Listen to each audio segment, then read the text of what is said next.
Hey YouTubers, thanks for watching the channel. So we're halfway through the Dyson repair.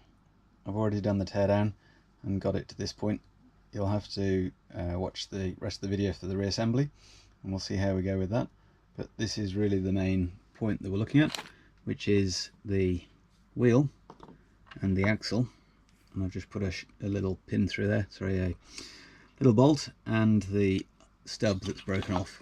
So on this side it's still attached, this side it's broken off. So first thing I'm going to do is just glue this back on, just temporarily in there, before we get on to the next step.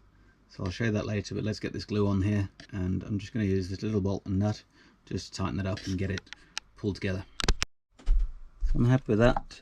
That's just got the little bolt through there. I'm just going to leave that to glue overnight, and then we'll move on to the next step and show you how this is all going to work out. So the glue is now set there on that little stub, and I'm going to now assemble it the same as this other side. So what we've got here is an M2.5 bolt, and it's about 20mm long. I might put some description in there, and a very small washer. And the way that works is that goes nicely through the centre of that little holder there. And what we're trying to do is replicate the original steel screw, which, as you can see, doesn't go all the way through, and it's got this kind of weird thread lock on it, and that's where the boss breaks off, just at the end there where that screw just goes through. So really we're just trying to create an axle all the way through, and when I've got that assembled through the broken half, it'll look like this on this side, and then we're just going to do a little bit of grinding just so that that can assemble together. You'll see that in a moment.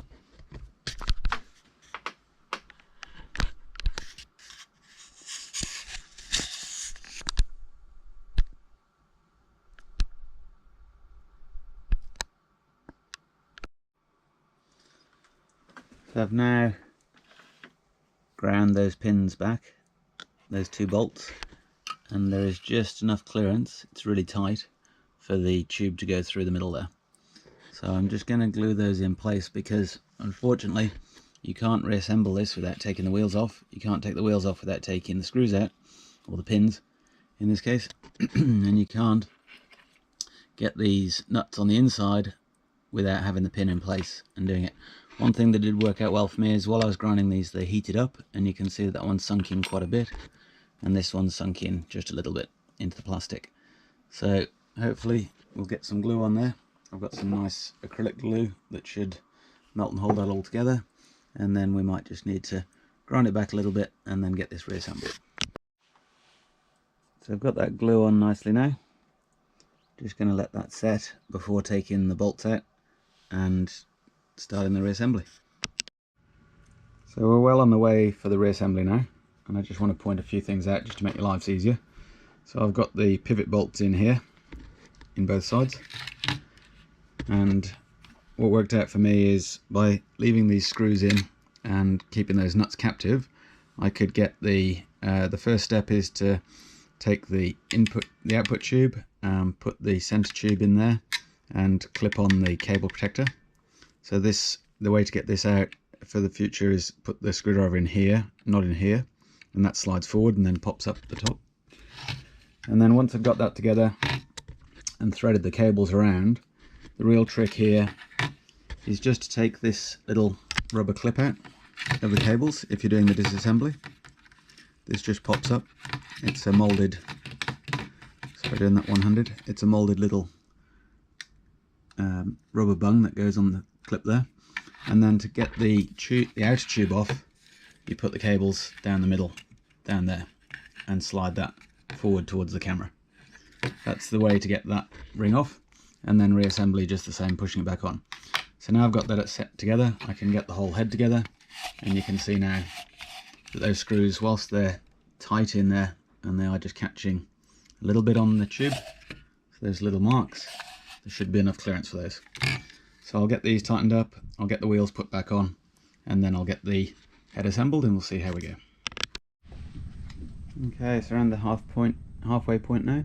So first of all, put the motor in at this end, run the cable up over the top, get the clear cover. You've got to get this rubber bung back in position, get the cables down here, And now I'm ready to assemble the front end and then put the top clip on, and we can keep going and get it all done.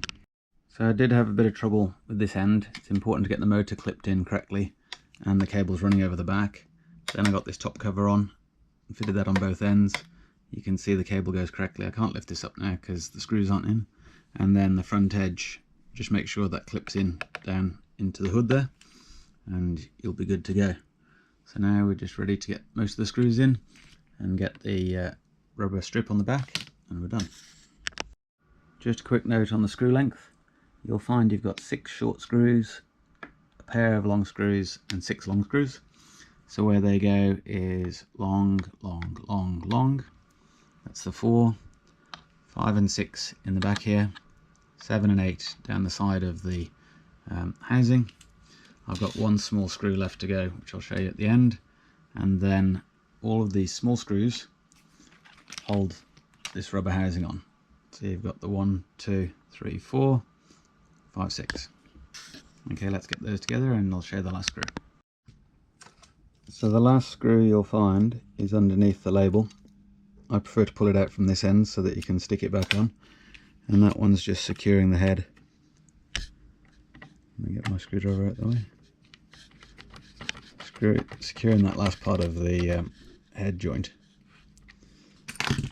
Okay, so just going through that in reverse order.